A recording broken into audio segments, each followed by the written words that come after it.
नमस्कार, मैं नवीन जायसवाल 4PM राजस्थान में आपका स्वागत है। ईवीएम को लेकर अभी जब हाल में विधानसभा चुनाव हुए हैं उसके बाद ईवीएम को लेकर सवाल ज़्यादा खड़े होने लगे हैं, डाउट ज़्यादा होने लगा है कि आखिर क्या हो रहा है चुनाव में, क्यों जो सर्वे बता रहे हैं चुनाव के, जो प्री पोल सर्वे हुए, एग्जिट पोल हुए, उसके बाद जो नतीजे आए उसको लेकर कहीं ना कहीं डाउट रहा है। तब भी सवाल उठे कि चुनाव के नतीजे एक तरफा क्यों जा रहे हैं। इस बीच में एक संगठन है ईवीएम हटाओ सेना और वोट वापसी जो संगठन है, दोनों संगठन हैं, काम कर रहे हैं और वो ईवीएम को लेकर कुछ सवाल खड़े कर रहे हैं, जगह जगह डेमो दे रहे हैं और बता रहे हैं कि किस तरह से ईवीएम में हेराफेरी हो सकती है। ये आशंका है, संगठन का कहना है कि ऐसा हुआ है, ज़रूरी नहीं, लेकिन ईवीएम में ऐसा हो सकता है कि वोट चोरी हो जाए। किस तरह से वोट चोरी हो सकते हैं उस पर बात करने के लिए मेरे साथ ईवीएम हटाओ सेना के इंचार्ज पवन जूरी जी हैं। पवन जी कई जगह डेमो दे चुके हैं और पवन जी साथ में ईवीएम मशीन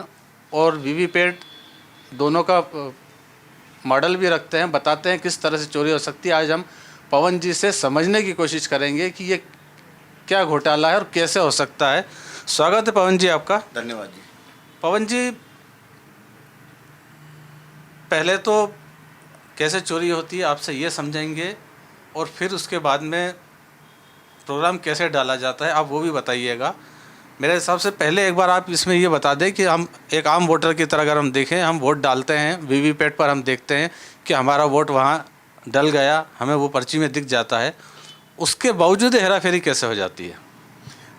ठीक है जी, मैं पहले एक बार डेमोन्स्ट्रेशन आपको करता हूँ कि इसमें वोटों की, कागज़ के वोटों की हेराफेरी या चोरी किस तरीके से की जा सकती है, और डेमो के बाद में फिर मैं आपको एक्सप्लेन करूँगा कि ये सब किस तरीके से होता है।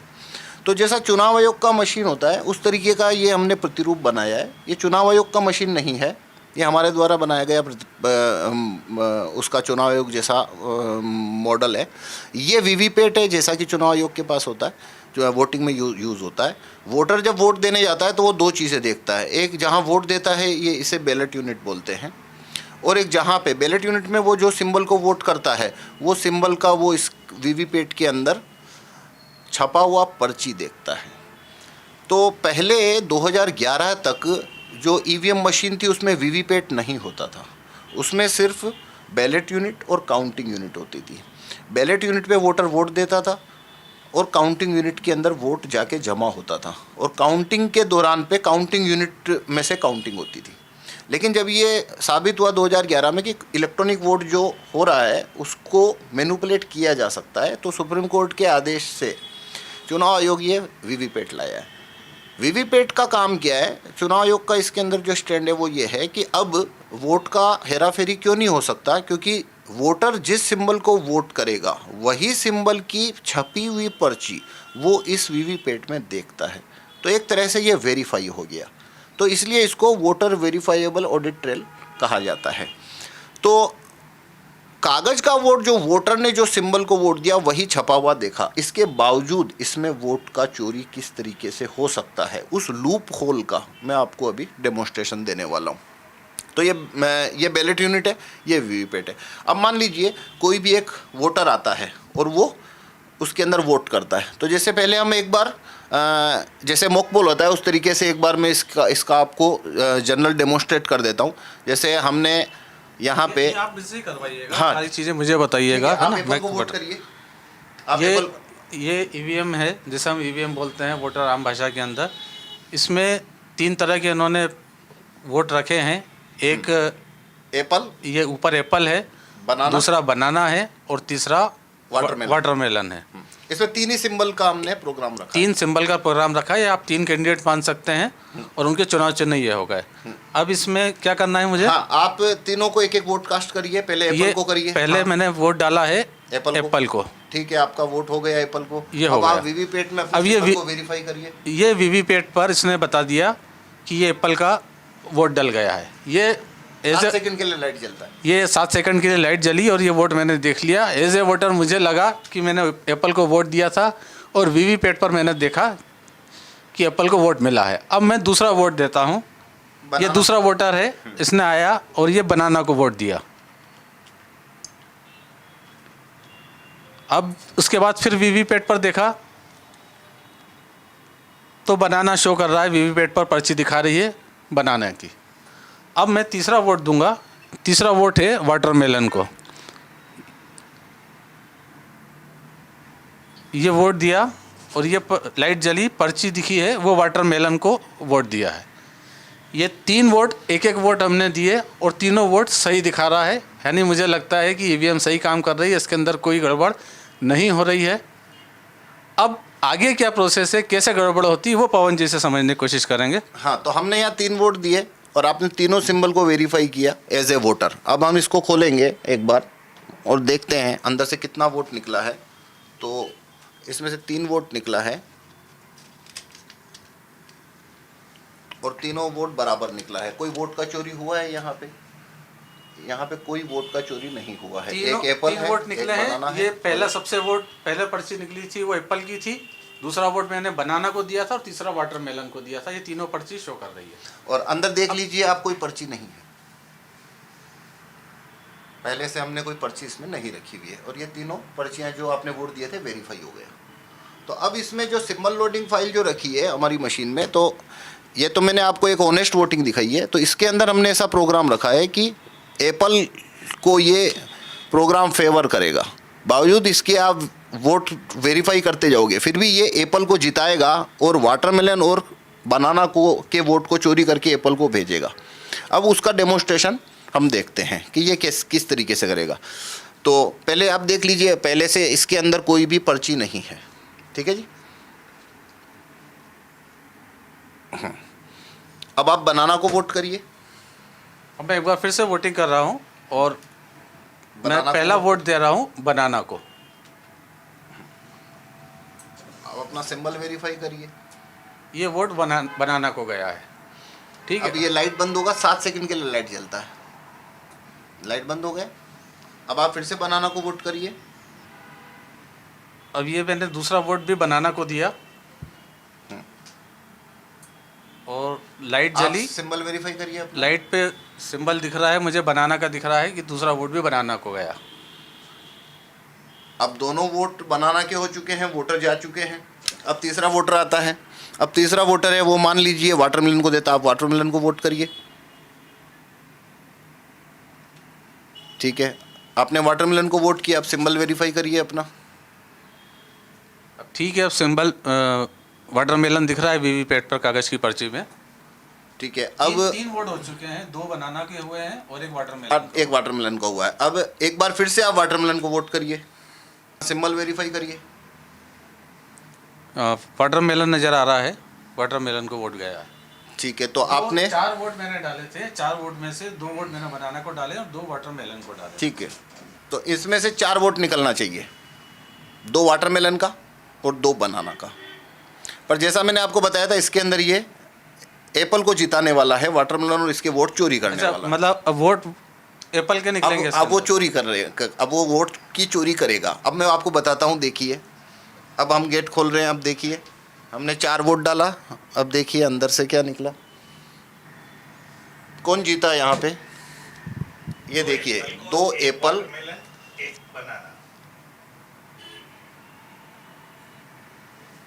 ये मैंने 4 वोट डाले थे, इसमें से पहला वोट मैंने बनाना को डाला था, बनाना है। दूसरा वोट मैंने बनाना को डाला था मगर वो एप्पल दिखा रहा है।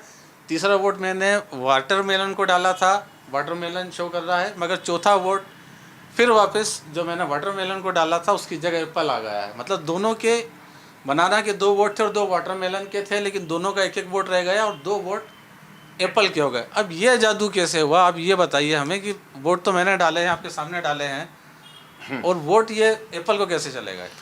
देखिए इसके अंदर जो सारा ये जादू है, ये है काले कांच और लाइट की अवधि का। 2017 से पहले तो जो वीवीपैट होता था उसका जो ग्लास था वो वाइट होता था। ये पहला वोट हो गया। हाँ हाँ, अब दूसरा वोट बनाना को दे रहे हैं आप फिर से। अब लाइट जलने का वेरीफाई करिए। लाइट जली, मुझे वापस से सिंबल दिख रहा है, बनाना दिख रहा है। एक मिनट, लाइट ऑफ होने दीजिए। अब ये लाइट, अब ये 7 सेकंड के लिए लाइट जलती है। 2 वोट कर चुके हैं आप, दोनों बनाना के थे। अब आप बनाना को फिर से करिए। ठीक है, अब अपना सिंबल वेरीफाई करिए। बनाना आया है। बनाना आया है, ओके। अब आप फिर से बनाना को करिए, चौथा वोट। अब आप सिंबल अपना वेरीफाई करिए। बनाना है। बनाना आया, तो आपने 4 वोट किए हैं, चारों एक साथ बनाना को किए हैं आपने, ठीक है। तो ठीक है, अब आप एक वोट और करिए। 5 वोट करने से मुझे मैं पांचों वोट। एक आप बनाना को और वोट करिए, ठीक है। अब आप अपना सिंबल वेरीफाई करिए। बनाना है, मैंने 5 वोट डाले थे, पांचों वोट बनाना को डाले हैं और एक ये और वोट करिए आप, 6 कर दीजिए। एक वोट और मैं डाल रहा हूँ बनाना को। ठीक है, सिंबल वेरीफाई करिए। बनाना है, मैंने कुल मिलाकर 6 वोट डाले हैं और सारा वोट बनाना को डाले हैं। और ये जो मशीन प्रोग्राम की गई है, ये प्रोग्राम की गई है कि वोट चोरी करके ये एप्पल में वोट डालती है। अब हम देखते हैं 6 में से कितने वोट बनाना को मिले हैं या किसी और के पास भी गए। सारे 6 वोट वीवीपैट में बनाना के निकलने चाहिए। नहीं, सभी बनाना के नहीं निकलेंगे। मैंने 6 वोट मैंने डाले थे। मैं एज ए वोटर मैं ये मानता हूँ कि 6 वोट बनाना को जाने चाहिए। अब आपने क्या खेल किया, आप ये बताइए। ये देखिए,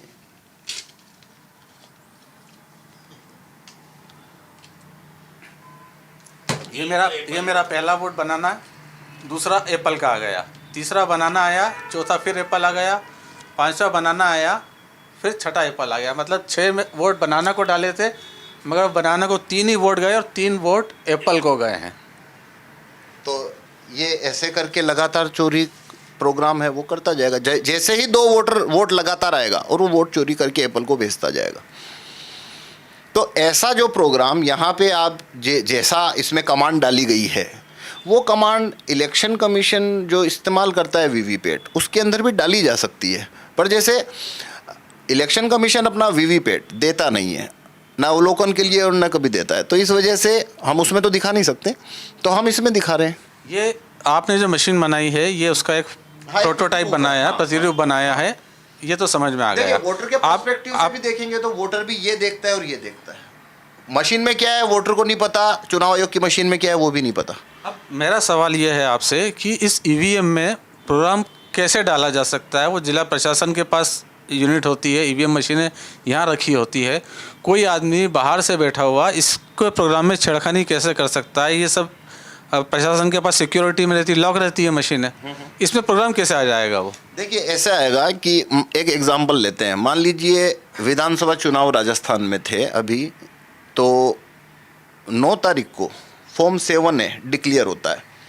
फॉर्म 7A मतलब अंतिम प्रत्याशियों की सूची। तो ये जैसे इस तरीके से होता है, या जैसे ये एक लोकसभा का फॉर्म 7A है, अंतिम प्रत्याशियों की सूची है। तो अभी राजस्थान में जो चुनाव थे 9 तारीख को तक नाम वापसी थी और 4 बजे अंतिम प्रत्याशियों की सूची बन गई। तो ये इन्फॉर्मेशन जो आई है उस समय तक 9 तारीख तक जो आरओ के पास वीवीपैट रखे हैं उनके अंदर इन कैंडिडेट्स की इन्फॉर्मेशन, इनका नाम, इनका सिंबल और ईवीएम क्रमांक नहीं है। अच्छा, मतलब ईवीएम तो पहले खाली पड़ी रहती है, जब चुनाव कराए जाते हैं, नामांकन पत्र जमा होते हैं, फिर नाम वापसी होती है, उसके बाद जब नाम फाइनल हो जाते हैं कि इस विधानसभा सीट से इतने कैंडिडेट खड़े हुए हैं और उनका चुनाव चिन्ह आवंटित हो जाता है कि इस कैंडिडेट का चुनाव चिन्ह ये है, 2 है, 3 है, जैसे आपने ये अभी लोकसभा वाला हम छोड़ दे, विधानसभा वाला है, ये 7A या 7 का जो है ये आपका फॉर्मेट बन जाता है कि ये कैंडिडेट हैं और ये इसके चुनाव चिन्ह हैं और उसका फ़ोटो है। ये जानकारी फिर आप ईवीएम में लोड की जाती है, तब ईवीएम पे वो वोटिंग में काम आएगी। वोटिंग में काम आएगी। तो ईवीएम में प्रोग्राम जो है वो तो पहले से होता है, लेकिन ये सिंबल इन्फॉर्मेशन जब तक भेजेंगे नहीं, उस पर्टिकुलर विधानसभा के ऊपर वो मशीन सिंबल शो कैसे करेगी? क्योंकि सिंबल तो अलॉट ही 9 तारीख को हुआ है। तो आपका कहना है कि ये इन्फॉर्मेशन ईवीएम में डाली जाती है? तो ये इन्फॉर्मेशन जो 9 तारीख को सामने आई है, इसकी कैंडिडेट सिंबल फाइल बनाई जाती है। दिल्ली चुनाव आयोग जो है वो कैंडिडेट फाइल बनाकर 200 ही विधानसभा के आरओ को ये भेजेगा और वहीं से टेक्नीशियन आता है, चुनाव आयोग का टेक्नीशियन। वो चुनाव आयोग का टेक्नीशियन हर विधानसभा के अंदर पर्टिकुलर सिंबल फाइल अपलोड करता है। तो जैसे भिलवाड़ा की बात करें, जैसे ये सहाड़ा विधानसभा का है, तो सहाड़ा का जो विधानसभा का आरओ है, उसे सहाड़ा में 300 ईवीएम मशीन है, तो उसके अंदर ये इन्फॉर्मेशन जाएगी तभी वोटिंग हो पाएगी। तो इसकी सिंबल फाइल इलेक्शन कमीशन का टेक्नीशियन आएगा और सभी वीवीपैट के अंदर डेटा केबल द्वारा वो अपलोड करेगा। और ये जब अपलोडिंग, हाँ, ये तो बहुत सारी विधानसभा है, राजस्थान में 200 विधानसभा हैं और एक एक विधानसभा में जितने वोट है, एक ईवीएम में शायद 1000 के लगभग वोट आते हैं। आप एक विधानसभा में 250 से 300 ईवीएम, एक विधानसभा में 250 से 300 ईवीएम है और हर एक ईवीएम के अंदर अलग से प्रोग्राम डाला जाता है। हाँ, वो 10 से 15 सेकंड लगते हैं। एक SLU सिंबल लोडिंग यूनिट बोल के डिवाइस रहता है, तो जो PC या लैपटॉप रहता है टेक्नीशियन के पास, इलेक्शन कमीशन का जो टेक्नीशियन है या बेल का टेक्नीशियन है, भारत इलेक्ट्रॉनिक्स लिमिटेड, टेक्निकल सारे काम बेल करता है, तो वो जो इलेक्शन कमीशन या बेल का टेक्नीशियन है वो वहाँ पे SLU के अंदर लैपटॉप से या PC में से ये वाली फाइल को डाउनलोड करेगा और फिर हर वीवीपैट में डेटा केबल द्वारा उस सिंबल लोडिंग यूनिट द्वारा अपलोड करेगा। तो एक अपलोडिंग में 10 से 15 सेकंड लगते हैं, तो वो 1 से 1.5 दिन में सारी विधानसभा की 300 ही मशीनों के अंदर वो फाइल अपलोड कर देगा। अब ये मशीनें बूथ पे भेजी जा सकती है और अब इनमें चुनाव करवाया जा सकेगा। तो 200 ही विधानसभाओं पे इस तरह पर्टिकुलर सिंबल फाइल अपलोड करनी पड़ेगी, वरना वो सिंबल दिखेगा कैसे। अब मेरा आपसे सवाल ये था, चुनाव आयोग का टेक्नीशियन है, चुनाव आयोग ने भेजा है और आप जो बोल रहे हैं कैंडिडेट की और उसकी सिंबल की फाइल, कैंडिडेट सिंबल फाइल, वो फाइल अपलोड करेगा एक एक ईवीएम के अंदर। अब उसके अंदर आप जो बोल रहे हैं कि इसमें हेराफेरी हो सकती है, जो संभावना जता रहे हैं, वो चीज़ कैसे आएगी और वो कौन करेगा? देखिए, जब जो प्रोग्रामर जब ये प्रोग्राम लिखा जा रहा है, ये मतलब ये जो इंटरफेस है सिंबल लोडिंग फाइल का, ये जब लिखा जा रहा है, इसके साथ में अगर जो ये प्रोग्राम लिख रहा है वो अतिरिक्त कमांड जोड़ दे कि एप्पल को जिताना है या प्रत्याशी नंबर 2 को जिताना है या 3 को जिताना है और 1 नंबर और 3 नंबर के वोट काटने हैं, तो वो इसके साथ में एक लाइन भेजने से वो हो जाएगा। कैसे होगा, एग्जाम्पल के लिए बताता हूँ। मान लीजिए ये फाइल लिखने के दौरान में हम प्रोग्रामर ने ये कमांड जोड़ा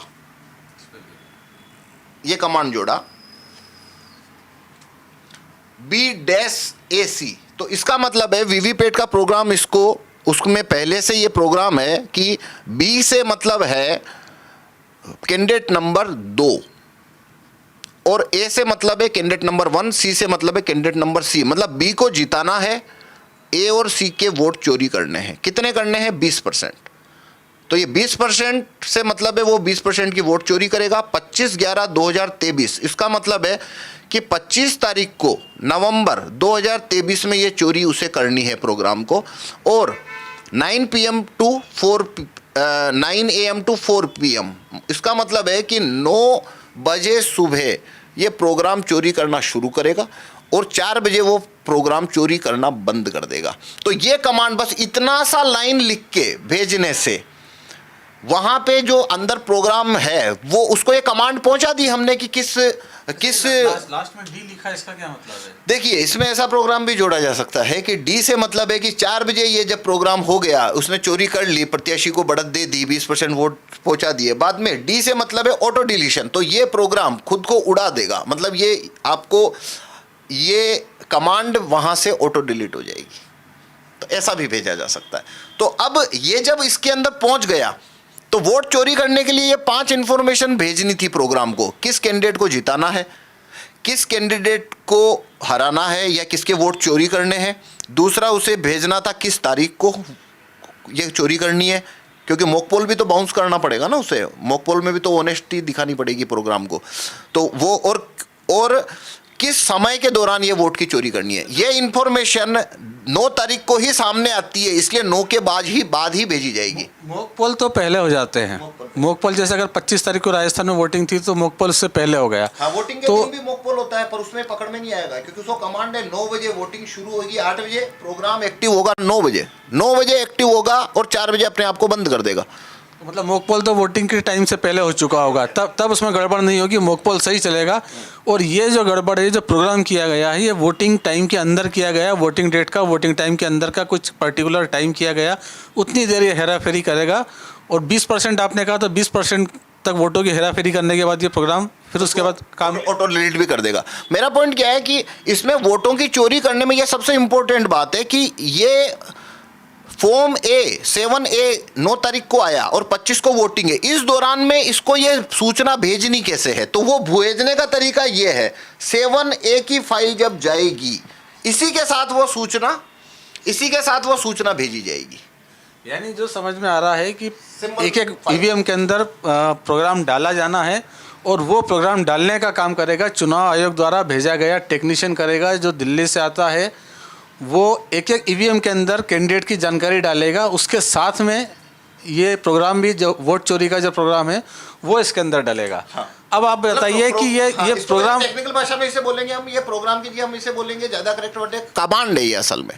ठीक है, ये जो कमांड दी गई है ये टेक्नीशियन डाल रहा है, मगर टेक्नीशियन के पास ये कमांड कहाँ से आएगा, ये प्रोग्राम कहाँ से आएगा नहीं पता इसमें कमांड है। उसके पास तो वो फाइल जनरेट होकर दिल्ली चुनाव आयोग से आती है, टेक्नीशियन को नहीं पता। वो एनक्रिप्टेड फाइल होती है, उसे रीड नहीं किया जा सकता कि इसमें क्या लिखा है क्या नहीं लिखा है। वो तो बस एनक्रिप्टेड फाइल है, उसने डाउनलोड करी, SLU में सिंबल लोडिंग यूनिट छोटा सा डिवाइस होता है मोबाइल से डबल साइज का, उसमें डाउनलोड करी कंप्यूटर या लैपटॉप में से, अपने लैपटॉप में से, और उससे हर वीवीपैट में अपलोड कर दिया। उसे नहीं पता उसमें क्या लिखा है। मतलब हर जिले के अंदर एक ईवीएम के अंदर प्रोग्राम डालने के लिए टेक्नीशियन आता है। ऐसे बहुत सारे टेक्नीशियन आते हैं। जैसे राजस्थान में 200 विधानसभा सीटें हैं और हर विधानसभा सीट पे 300 के लगभग अगर ईवीएम है तो अलग अलग टेक्नीशियन आएंगे। वो शायद 10, 20, 25, 30, 40 टेक्नीशियन हो सकते हैं जो प्रोग्राम डालते हैं। तो इतने सारे टेक्नीशियन तो शायद मैनेज नहीं होंगे, मगर प्रोग्राम आप ले रहे हैं वो चुनाव आयोग, वो दिल्ली से ही आता है। वो टेक्नीशियन नहीं लिखता है, ना उसे पता होता है वो क्या डाल रहा है। उसको पूछेंगे तो वो बताएगा कि भाई ये सिंबल इन्फॉर्मेशन जो है, उसको बोलते भी डिवाइस वो सिंबल लोडिंग यूनिट है, तो मैं सिंबल इन्फॉर्मेशन की फाइल अपलोड कर रहा हूँ, और जब तक मैं ये अपलोड नहीं करूँगा तब तक इसमें चुनाव में सिंबल छपेगा कैसे प्रत्याशी का। तो इसका मतलब जो आपने अभी तक की प्रोसेस बताई है उसका मतलब ये है कि ये गड़बड़ी यदि होती है तो चुनाव आयोग के इन्वॉल्वमेंट के बिना नहीं हो सकती। देखिए, हाँ, मतलब बोल सकते हैं कम से कम जो प्रोग्राम लिख रहा है, जो इसको प्रोग्राम लिख रहा है, वो जब तक कॉम्प्रोमाइज़ नहीं है तब तक वो गड़बड़ी करने का कोई तरीका नहीं है। तरीका वही है कि उसका जो प्रोग्राम ये फाइल को लिखेगा, कमांड जो डालेगा, वो सिंबल लोडिंग फाइल जो लिखेगा, वो आदमी अगर कॉम्प्रोमाइज़ नहीं है तो ये गड़बड़ी करने का कोई सवाल नहीं है, कोई तरीका नहीं है। मतलब इस तरीके से जो मैं बता रहा हूँ उस तरीके में ये कमांड भेजने का रास्ता यही है, और कोई रास्ता नहीं है। मतलब अगर गड़बड़ी हो सकती है तो बिना चुनाव आयोग के इन्वॉल्वमेंट के गड़बड़ी नहीं हो सकती, आप मानते हैं? जब तक चुनाव आयोग के प्रोग्रामर या टेक्नीशियन या जो भी वहाँ पे एपेक्स बॉडी बैठी है वो कॉम्प्रोमाइज़ नहीं है अगर, तो चुनाव में गड़बड़ी इसमें ये नहीं भेजा जा सकता, पॉसिबल नहीं है। और कोई रूट नहीं है, मतलब भेजने का रूट ये सिंबल लोडिंग फाइल ही है। अब मैं मूल सवाल पे आता हूँ कि अगर आप लंबे समय से इसको लेकर डेमोन्स्ट्रेशन दे रहे हैं, अपनी मांग उठा रहे हैं, चुनाव आयोग से ही आप ये मांग करते हैं कि हमें ईवीएम दी जाए, है ना? आपने शायद हाँ, काफ़ी बार, हाँ, हमने ईवीएम, लेकिन चुनाव आयोग ईवीएम देता नहीं है। वो एक मतलब हैकथॉन जैसा जो एक तरह से जोक है, उस वैसा आयोजन करता है। तो उसमें उसका क्या रहता है कि भाई वीवीपैट या ईवीएम सामने पड़ा है, आप सामने 3 फीट दूर बैठ के इसको वोट चोरी करके दिखाओ। तो जबकि मैं जो आपको चीज़ बताई है वो इनसाइड टेम्परिंग का मैटर है। हम वहाँ बैठ के भाई, एक प्रोग्रामर प्रोग्राम से चीज़ें बदल सकता है, जादूगर तो मतलब हम जादूगर तो नहीं है ना, उसमें जिसका प्रोग्राम रन कर रहा है। वोट की चोरी तो वही करेगा जो प्रोग्राम रन करेगा, जो प्रोग्राम लिखेगा। व्हाट्सअप एप्लीकेशन आप यूज़ करते हैं, आपने किसी को व्हाट्सअप भेजा, डबल टिक हो गया, उसने देख लिया तो 2 आ गए ब्लू टिक। अब मैं व्हाट्सअप के प्रोग्रामर को बोलूं, मतलब व्हाट्सअप का प्रोग्रामर मुझे बोले कि ये व्हाट्सअप का जो एप्लीकेशन है इसको हैक करके दिखाओ, ब्लू टिक को रेड टिक कर दो, तो मैं बैठ के कौन सी झाड़ फूंक से उसको रेड कर पाऊंगा क्या? मेरे को वो एप्लीकेशन दो, उसमें ब्लू टिक जहाँ तुमने लिखा है मैं वहाँ रेड टिक लिख दूंगा प्रोग्राम की भाषा में, तो वो रेड होना शुरू हो जाएगा। मतलब आप ये मानते हैं कि चूंकि आपके जो आपने पूरा डेमो बताया है और आप जो बता रहे हैं, थ्योरी बता रहे हैं, वो तो चुनाव आयोग के बिना इन्वॉल्वमेंट के हो ही नहीं सकता। नहीं, सवाल ही नहीं है। तो चुनाव आयोग ही आपके हिसाब से चोरी कर रहा है और आप चुनाव आयोग से वोटिंग मशीन मांग रहे हो, तो आपको क्यों देगा? देखिए, पहले तो मैं ऐसा क्लेम नहीं कर रहा हूँ कि चुनाव आयोग चोरी कर रहा है, पर मैं कह रहा हूँ कि जो रास्ता है वो इनसाइड टेम्परिंग से ही ये निकलता है पहला। और चोरी हुई या नहीं हुई है उसका एविडेंस तो हमारे पास है नहीं, लेकिन जब चोरी की जाएगी तो वो 2 चीज़ें, पहला तो इस तरीके से होगी और उससे पकड़ा नहीं जा सकेगा। अगर हुई है तो पकड़ी नहीं जा सकेगी, पहले भी हुई है तो नहीं पकड़ी जाएगी, आगे भी होगी तो पकड़ी नहीं जाएगी। आप हद से हद क्या करेंगे, पर्चियाँ मिलाएंगे। तो मैंने तो कागज़ का वोट भी आपको खोल के दिखाया है कि कागज़ का वोट भी चोरी हो गया, इलेक्ट्रॉनिक वोट भी चोरी हो गया। पवन जी, आप एक बात बताइए मुझे, ये दिमाग में आपके आइडिया आया कहाँ से कि ये वोटों की चोरी हो सकती है, और आपने इतने लंबे पड़ताल कर ली, उसकी मशीन भी बनवा ली, प्रोग्रामिंग करा ली, आपको क्यों लग रहा है कि चोरी हो रही है? ये चीज़ सबसे पहले चमकी थी राहुल चिमन भाई मेहता, जैसे मैंने बताया, अहमदाबाद में सॉफ्टवेयर डेवलपर है। उन्होंने 1990 में ही IIT कंप्यूटर साइंस से की थी। तो उनको ये संज्ञान में आया कि ये कांच को काला क्यों किया गया है, काला क्यों किया। तो वो सोचते सोचते उनको ये चीज़ ध्यान में आई कि काला किया है और लाइट की अवधि भी कम हुई है, तो क्या इससे कुछ मैनिपुलेशन हो पाएगा। तो सोचते सोचते सोचते उनको 2018 के अंदर ये चीज़ उनको दिमाग में आई थी कि ऐसा हो तो सकता है। तो उन्होंने इसको प्रोग्राम लिखने की कोशिश करनी शुरू करी, और लिखते लिखते 2019 में उन्होंने फिर इसका प्रोग्राम लिख के डेमोन्स्ट्रेट करके दिखाया कि देखो ये इस तरीके से अब एक लूप होल बन गया है। और नियत पे भी शंका क्यों है, क्योंकि अगर आपने इतना बड़ा लूप होल कैसे क्रिएट किया। देखिए ये 2017 से पहले ऐसे वीवीपैट होते थे। अब देखिए आप सब कुछ साफ दिख रहा है, अंदर देखिए। अब देखिए मैंने एप्पल को वोट दिया अभी, तो एकदम साफ आपको दिखेगा एप्पल छपा। अब लाइट बंद हो जाएगी फिर भी साफ साफ दिखेगा आपको कि एप्पल की पर्ची रखी हुई है। तो ऐसी जब ट्रांसपेरेंट वीवीपैट मौजूद थी, सब कुछ साफ था, तो आपने यहाँ पे बीच में इसके ऊपर कांच लगा दिया। अब दिखता ही नहीं अंदर क्या रखा हुआ है।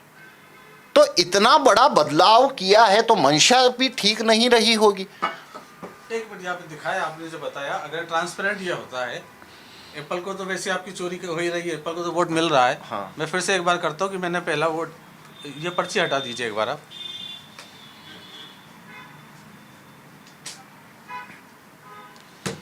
ये वीवीपैट पर जो कांच लगा है, ग्लास लगा है, ट्रांसपेरेंट है। 2011 कब हाँ, का? ये मान लीजिए 2017 से पहले का वीवीपैट। 2017 के पहले का वीवीपैट ये था जिसमें ट्रांसपेरेंट था। अब मैं पहला वोट डालता हूँ बनाना को। लाइट अभी भी 7 सेकंड जल रही है इस मशीन में, उस समय 15 सेकंड जला करती थी, है ना? उस समय 15 सेकंड। और ट्रांसपेरेंट कांच था, तो मुझे बनाना वोट दिख गया। अब लाइट बंद हो गई, मगर लाइट बंद हो गई, मगर अब नया वोटर आया, उसे अब भी बनाना दिख रहा है। देखिए अभी दूसरा वोटर आएगा, उसे बनाना दिख उसे रहा है। बनाना दिखेगा। दूसरा वोटर ने वोट दिया, मैंने दूसरा वोट दिया, ये बनाना को गया। अब ये वीवीपैट वही लाइट जली है 7 सेकंड के लिए, मगर पर्ची वही बनाना की शो कर रहा है। अब और लाइट बंद होगी, 7 सेकंड बाद लाइट बंद हो जाएगी। अब एप्पल छापेगा। मगर अब एप्पल छापेगा। अभी ये धीरे से चोरी से उसके बाद में अंधेरे के अंदर वोट छाप देगा, वो एप्पल का वोट छाप देगा। अब ये पहले सब दिखता था, तो ये सब तो चोरी नहीं हो सकती थी। अब ये चोरी इसलिए होने लगी। अब कांच की वजह से चोरी हो सकती है। तो 2 परिवर्तन किए गए हैं। एक तो लाइट की टाइमिंग कम कर दी गई, 15 सेकंड लाइट जलती थी, उसको 7 सेकंड कर दिया गया, और काला कांच लगा दिया गया आगे, ताकि वोटर को उसके बाद दिखे नहीं कि अंधेरे के अंदर जो दूसरी पर्ची चोरी से छाप रहा है, गलत पर्ची छाप रहा है, वो नज़र में नहीं आए। ये 2 चीज़ें आपकी हैं। देखो लाइट का इसमें रोल क्या है, 3 प्रोसीजर होते हैं। पहला पर्ची छपना, पहला प्रोसीजर है, वोट दिया तो पर्ची छपेगी। दूसरा, पर्ची छपेगी तो पहले लाइट जलेगी, फिर पर्ची छपेगी। छपने के बाद में पर्ची कटेगी, गिरेगी, फिर लाइट बंद होगी। इसमें 15 सेकंड लगता है। तो उन्होंने क्या किया, लाइट 7 सेकंड कर दी। तो क्या है, पर्ची छापी, लाइट जला के दिखा दी। काटने का जो प्रोसीजर है उसके दौरान लाइट बंद कर ली, क्योंकि उनको अब बनाना को काटना नहीं है। एप्पल जितनी बार गिरेगा, एप्पल दबेगा, पर्ची फुल कट कर देगा, फिर एप्पल का वोट आएगा, पर्ची फुल कट करेगा, फिर एप्पल वोट आएगा, फुल कट करेगा। बनाना आया तो फुल कट करेगा नहीं, वो उसको दिखा के रख लेता है। अब दूसरा वोटर आया तो वो रख के बैठा है। अगर एप्पल आया तो वापस से वो बनाना जो है, जो पर्ची रखी थी, उसको फुल कट करके गिरा देगा, नया एप्पल छाप के वापस दिखा देगा। पर अगर बनाना आ गया दूसरा भी, तो वही पर्ची जो रख के बैठा है उसी को लाइट जला के फिर से दिखा देता है। तो ये लाइट का 15 सेकंड का जो रोल है, ये क्या करता है, वोटर पर्ची गिरते हुए नहीं देखता। पवन जी, ये पूरा खेल तो आपने बता दिया चोरी कैसे होती है। अब इसका ये तरीका भी बताओ कि इसको कैसे रोका जा सकता है, उसके लिए आप क्या सुझाव देते हैं? देखिए, पहला तो एक सिंपल, हम पिछले 4 साल से ये डेमोन्स्ट्रेशन भी दे रहे हैं और सभी को दिखाते हैं कि इसका ये लूप होल है। इसको फिक्स करने का जो तरीका है वो है, कांच को आप वाइट करिए और इसके अंदर जो बल्ब है लाइट, वो वोटिंग के दौरान निरंतर चालू रखिए। पर अभी पिछले 1 महीने से हमने इसके अंदर प्राथमिक मांग अब ये रखी है कि अच्छा, और तीसरी चीज ये रखते हैं हम कि वोटिंग कक्ष जो है उसमें ईवीएम के साथ में बैलेट पेपर भी रखवाइए। जिससे वोट करना है, जिसे बैलेट पेपर से वोट करना है, उसे बैलेट पेपर से वोट करने दो, उस पे ईवीएम मत आप थोपिए। पर अब लोकसभा चुनाव नजदीक है तो कांच वाइट करना, अंदर बल्ब को वोटिंग के दौरान चालू रखना, उसके अंदर तो 3 महीने की एक्सरसाइज हो जाएगी, क्योंकि 12 लाख वीवीपैट के कांच बदलने पड़ेंगे, बल्ब लगाने पड़ेंगे। तो अभी वो मांग को हम नहीं कर रहे। हम अभी हमारी लोकसभा चुनाव क्योंकि सामने है, 45 दिन ही बचे हैं, तो हमारी सिंपल डिमांड है कि वोटिंग के दौरान पे ईवीएम के साथ में बैलेट पेपर भी रखवाने चाहिए। वो वोटर को आप चॉइस दे दीजिए, उसे अगर ईवीएम से वोट करना है वो ईवीएम से वोट करे, और अगर उसे बैलेट पेपर से वोट करना है तो वो बैलेट पेपर से वोट करे। बस ये बहुत सिंपल चीज़ है। इसके लिए ना ईवीएम को छेड़ने की जरूरत है चुनाव आयोग को, न इसको कांच बदलने की जरूरत है, न इसमें कोई डिजाइन बदलना, कुछ भी नहीं करना है। बस वो और बैलेट पेपर पड़ा रहेगा, जिस वोटर को जिस चीज़ पे भरोसा है वो उस पर वोट कर देगा। सिंपल। मुझे थोड़ा सा शॉर्ट में समझा दीजिए। ये आपने सवाल तो सारे खड़े कर दिए। सॉल्यूशन मिलता है पहला चुनाव आयोग के पास, दूसरा अगर चुनाव आयोग नहीं सुनता है तो आप कोर्ट जा सकते हैं, और तीसरा पॉलिटिकल पार्टियां जिनके वोट चोरी हो रहे हैं, जो लगातार चुनाव हार रहे हैं, जीतने वाला के तो वोट चोरी नहीं हो रहा है, वो तो सवाल उठाएगा नहीं, जो हार रहे हैं अगर वोट चोरी हो रहे हैं तो वो आपके साथ क्यों नहीं खड़े हैं? देखिए, बताइए, पहले चुनाव आयोग की बात करते हैं। देखिए, चुनाव आयोग है तो पिछले 3-4 साल में भी हमने काफ़ी सारी उन्हें चिट्ठियां भेजी है, खत भेजे हैं कि आप जो वीवीपैट है उसके ग्लास को फिर से वाइट करिए और वोटिंग के दौरान लाइट ऑन रखिए, पर चुनाव आयोग ने रिस्पॉन्ड नहीं किया। उसके बाद में हमने पीएम को भी खत लिखे हैं, काफ़ी चिट्ठियां भेजी है 4 साल में। मैंने खुद ने 5-7 चिट्ठियां भेजी है, और भी हमारे जो दूसरे कार्यकर्ता हैं उन्होंने भी भेजी है कि आप ये ग्लास को वाइट करने और लाइट चालू रखने को लेके वो बनाइए कानून, पर उनकी तरफ से कोई रिस्पॉन्ड नहीं आया। तो अब हम पब्लिक में डेमोन्स्ट्रेशन और मास मूवमेंट खड़ा करने के लिए तो लगातार काम कर रहे हैं। तो ऐसा नहीं हमने पॉलिटिकल पार्टियों को नहीं दिया, हमने काफ़ी सारी पॉलिटिकल पार्टियों के कार्यकर्ताओं को भी दिया है ये डेमो, मतलब हज़ारों की संख्या में उन्हें डेमो दिया है। और मिडिल ऑर्डर में जितने नेता वगैरह हैं चुनाव लड़ने वाले, उन्हें भी हमने सबको डेमो दिया है, कांग्रेस पार्टी के हो चाहे आम आदमी पार्टी के हो, और भी सब, हमने सभी पार्टियों को कांटेक्ट किया है। प्रशांत जी भूषण है, उनको भी डेमो दिया था, उन्होंने उसको हमारे डेमो को पब्लिश भी किया, और उन्होंने कोर्ट में भी रिट लगा रखी है, वो शायद वहाँ पे भी ये डेमो करवाने की सुप्रीम कोर्ट में प्रयास कर रहे हैं। तो हम जो पॉलिटिकल पार्टियां हैं, हमारा उनसे यही कहना है कि उन्हें भी इसको बात को आगे बढ़ाना चाहिए और अभी जल्दी बढ़ाना चाहिए। पर जैसा हमने देखा, आपका कहना नहीं, उन्होंने आपको क्या रिस्पॉन्स दिया? उन्हें क्यों नहीं लग रहा है, अपील क्यों नहीं कर रही चीज़? नहीं, जैसे उन्हें भी अपील कर रही है, पर उन्होंने जैसे जो कांग्रेस पार्टी है उन्होंने क्या किया है, उन्होंने एक प्रस्ताव को आगे बढ़ाया है। ये हमारा डेमो जो है वो दिखाने के बाद ही उन्होंने वो प्रस्ताव आगे बढ़ाया है, और वो प्रस्ताव उन्होंने रखा है कि भाई जो पर्ची है, इसमें से जो पर्ची छपती है वो वोटर को हाथ में दी जानी चाहिए, और वो बैलेट बॉक्स में अपने हाथ से पर्ची डालेगा। अब इसमें प्रॉब्लम क्या है, हमारा कहना क्या है कि आप जो ये प्रस्ताव कांग्रेस पार्टी ने अभी ये जो मांग रखी है, उसमें प्रॉब्लम क्या है? प्रॉब्लम है 45 दिन बाद चुनाव है, तो पर्ची हाथ में, अभी का वीवीपैट जो है वो वैसा डिज़ाइन ही नहीं है कि पर्ची हाथ में आ सके, वो सील्ड होता है। अगर आप पर्ची हाथ में देना चाहते हैं तो आपको वीवीपैट को रीडिज़ाइन करना पड़ेगा। अभी जो लिड है, उसका ढक्कन है, उसके पीछे सर्किट वगैरह है, उसको ऐसा खोलेंगे तो उसके अंदर उसका सर्किट वगैरह में ब्रेक किए जा सकते हैं, तो उसको रीडिज़ाइन तो करना ही पड़ेगा।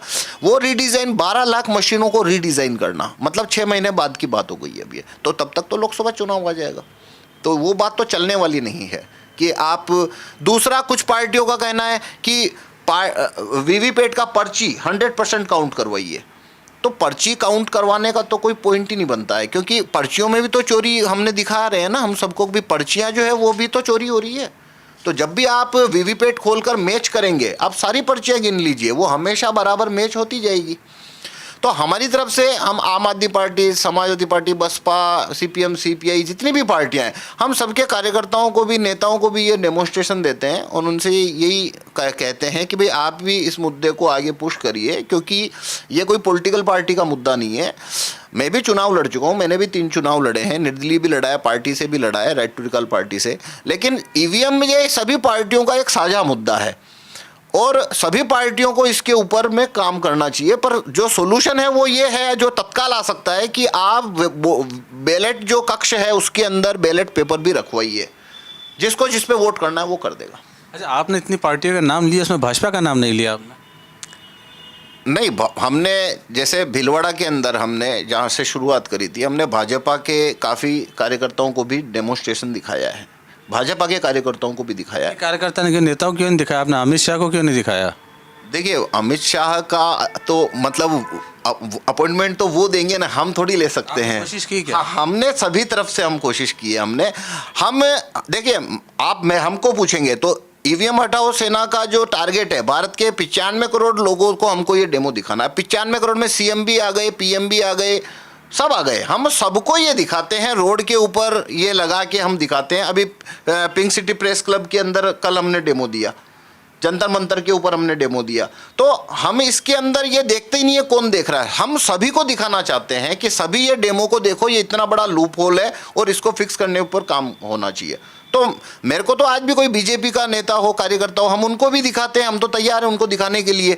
और पर देखना नहीं देखना, कोई जो एपेक्स लीडर है, बड़े नेता है, तो उनको दिखाने का फैसला तो अपॉइंटमेंट तो वही देंगे। हम अपनी तरफ से तो वहाँ तक अप्रोच नहीं बना सकते। अब आखिरी सवाल, आपका इतना लंबा संघर्ष चल रहा, आगे क्या करेंगे आप? देखिए, अभी हम पूरी तरह से इस चीज़ में जुटे हुए हैं कि ज़्यादा से ज़्यादा लोगों तक हम ये डेमोन्स्ट्रेशन हम पहुंचा सकें। उसका वजह यह है कि वोटर का पर्सपेक्टिव क्या है। मैंने जो सिंबल दबाया, मैंने छपा हुआ उसका पर्ची देखा, तो मेरा वोट चोरी नहीं हो रहा है, ये उसका पर्सपेक्टिव है। क्योंकि उसे ये इन्फॉर्मेशन नहीं है कि कांच को काला करने के बाद में जो सिंबल आपने दबाया वही देखने के बावजूद कागज़ का वोट चोरी हो रहा है। और जो प्रत्याशी हैं, जीतो या हारो, उनका पर्सपेक्टिव क्या है? उनका पर्सपेक्टिव है इलेक्ट्रॉनिक वोट है उसमें, और वीवीपैट जब खोला गया, क्योंकि हर विधानसभा पे 5 वीवीपैट खोले जाते हैं, लोकसभा पे 25 वीवीपैट खोलेंगे और लगभग 25 से 30 हज़ार वोट होते हैं। तो इलेक्ट्रॉनिक वोट को मैच किया जाता है कागज़ के वोट से। तो कैंडिडेट का पर्सपेक्टिव क्या है? कागज़, जितना इलेक्ट्रॉनिक वोट निकला इस मशीन में, उतना ही कागज़ का वोट निकला, वेरीफाई हो गया, मतलब वोट चोरी नहीं हुआ। ये दोनों पर्सपेक्टिव गलत है। ये दोनों पर्सपेक्टिव के क्योंकि उनको इन्फॉर्मेशन ही नहीं है। तो ये इन्फॉर्मेशन देने के लिए इसको मैं बोल के घंटे वो भी समझाऊंगा तो कोई समझाने की चीज़ नहीं है। ये तो डेमोन्स्ट्रेशन में आदमी खुद देखता है, जबकि बनाना दबाया, फिर बनाना दबाया, बनाना देखा, फिर बनाना देखा, अंदर से एक एप्पल निकल गया। तो ये देख के समझने वाली चीज़ है। तो हमारा टारगेट यही है, हम तो भारत के 95 करोड़ लोगों तक इस डेमोन्स्ट्रेशन को लेके जाएंगे और उसी हम अभियान में लगे हुए हैं। पवन जी ने जिस तरह का डेमो दिया, उससे कम से कम ये समझ में आता है कि EVM और जो मशीन इनके पास है, जो EVM और वीवीपैट इनके पास है, उससे वोटों की चोरी हो सकती है। और इनका दावा है कि यदि चुनाव आयोग हमें अपनी मशीनरी देता है, वीवीपैट देता है, तो हम उसमें भी ये करके बता सकते हैं। लेकिन चुनाव आयोग ने अभी तक कोई रिस्पॉन्ड नहीं किया है। सवाल इन्होंने खड़े किए हैं, और चूँकि देश के अंदर चुनाव निष्पक्ष रूप से कराना, उस पर कोई आशंका नहीं है, जिम्मेदारी चुनाव आयोग की, तो चुनाव आयोग को शायद इतना करना चाहिए कि जो इनका चैलेंज है उसको स्वीकार करे और बताए कि इनकी मशीनें चोरी में वोट चोरी हो सकता है या नहीं हो सकता है। एक बात जोड़ना चाहूँगा कि चुनाव आयोग ने अभी तक एक ही रिस्पॉन्ड दिया है कि जंतर मंतर पे जो डेमोन्स्ट्रेशन हुआ उसे काफ़ी लोगों ने देखा। तो उसके 5-7 दिन बाद से ही चुनाव आयोग ने देश भर में कई सारे डेमोन्स्ट्रेशन करने के लिए वाहन उतारे हैं, जो कि जगह जगह जाकर डेमो दिखा के ये बता रहे हैं कि भाई EVM इज़ सेफ। लेकिन उसमें भी कांच काला है, उसके अंदर भी कांच काला है। पर वो इसको डेमोन्स्ट्रेशन, जो ये डेमोन्स्ट्रेशन है, वो वोट की चोरी का लूप होल बताता है। तो वो इसको न्यूट्रलाइज करने के लिए चुनाव आयोग ने ये कदम उठाया है। पर हमारा कहना है वो नाकाफी बात है, क्योंकि वो जो अभी डेमो दे रहे हैं उसमें फिर से कांच काला है। तो कांच काले में तो वोट चोरी होने ही वाला है। तो पवन जी, जो आप लड़ाई लड़ रहे हैं, हमारी 4PM की तरफ से आपको बहुत बहुत शुभकामनाएं कि आपका मिशन आगे चले। बहुत बहुत धन्यवाद जी।